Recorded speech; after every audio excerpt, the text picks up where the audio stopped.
Chapter 10, Part 2. And he stood without stirring, almost without drawing his breath, until the robin gave another flirt to his wings and flew away.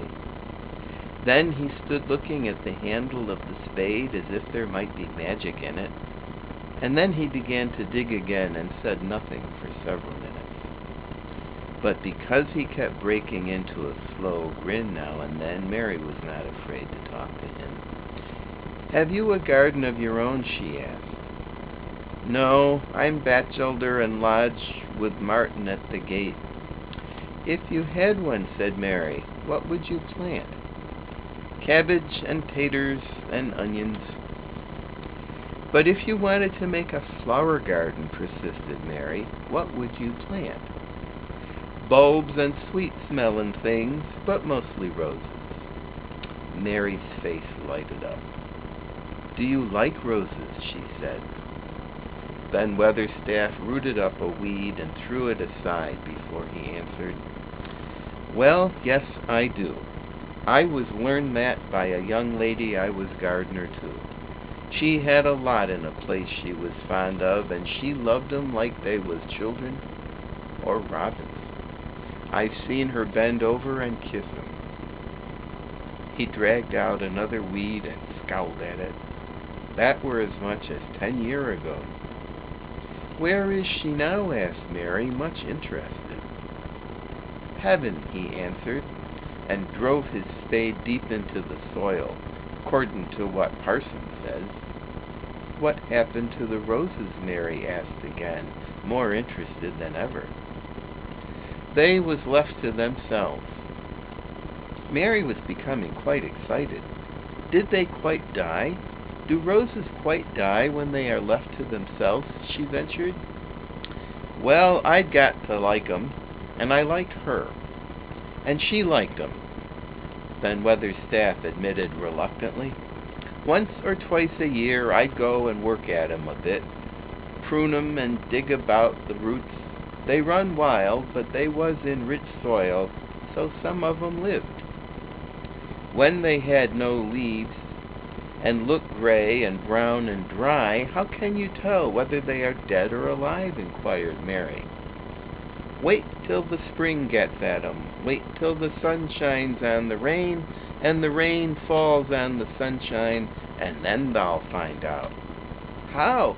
How?" cried Mary, forgetting to be careful. "Look along the twigs and branches, and if thou sees a bit of brown lump swelling here and there, watch it after the warm rain and see what happens." He stopped suddenly and looked curiously at her eager face. "Why does thou care so much about roses and such all of a sudden?" he demanded. Mistress Mary felt her face grow red. She was almost afraid to answer. I want to play, that I have a garden of my own," she stammered. There's nothing for me to do. I have nothing, and no one." "Well," said then Weatherstaff slowly as he watched her, "that's true, thou hasn't." He said it in such an odd way that Mary wondered if he actually was a little sorry for her. She had never felt sorry for herself. She had only felt tired and cross, because she disliked people and things so much. But now the world seemed to be changing and getting nicer. If no one found out about the secret garden, she could enjoy herself always. She stayed with him for 10 or 15 minutes longer and asked him as many questions as she dared. He answered every one of them in his queer grunting way, and he did not seem really cross and did not pick up his spade and leave her. He said something about roses just as she was going away, and it reminded her of the ones he had said he'd been fond of. "Do you go and see those other roses now?" she asked. "Not been this year. My rheumatics has made me too stiff in the joints." He said it in his grumbling voice, and then quite suddenly he seemed to get angry with her, though she did not see why he should. "Now look here," he said sharply, "don't tha ask so many questions. Thou'rt the worst wench for asking questions I've ever come across. Get thee gone and play thee. I've done talking for today." And he said it so crossly that she knew there was not the least use in staying another minute.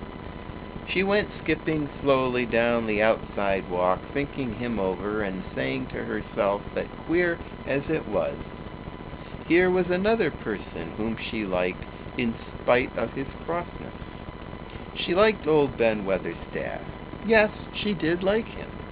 She always wanted to try to make him talk to her. Also, she began to believe that he knew everything in the world about flowers. There was a laurel-hedged walk which curved round the secret garden and ended at a gate which opened into a wood in the park. She thought she would skip round this walk and look into the wood and see if there were any rabbits hopping about. She enjoyed the skipping very much, and when she reached the little gate, she opened it and went through because she heard a low, peculiar whistling sound and wanted to find out what it was. Now we'll go to part 3 of chapter 10.